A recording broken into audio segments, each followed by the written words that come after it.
My mother-in-law tried to turn my marriage into her kingdom, so I took her throne away. My name is Jonas, 34, and I live in Munich, Germany with my wife Clara. I didn't just marry a woman. I married a woman who had a mother that believed no man was ever good enough for her daughter, except the one she could control.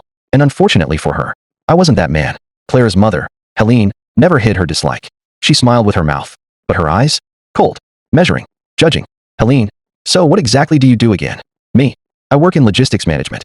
Helene, laughing softly, oh, I thought it would be something more stable. I earned well.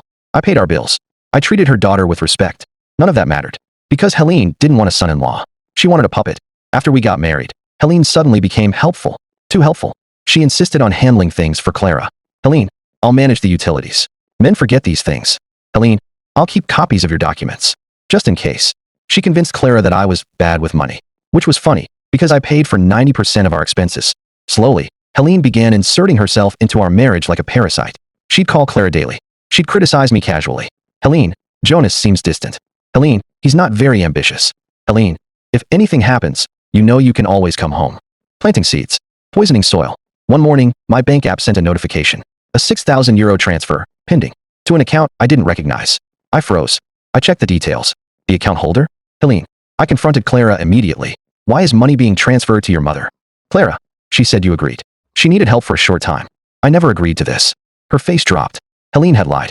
But instead of apologizing, Helene doubled down. Helene, a husband provides. Don't embarrass my daughter by being cheap. Cheap. I canceled the transfer. That's when Helene decided I was no longer an obstacle. I was an enemy. Suddenly, I was the villain. Helene told relatives. I controlled Clara. I isolated her from family. I yelled at her.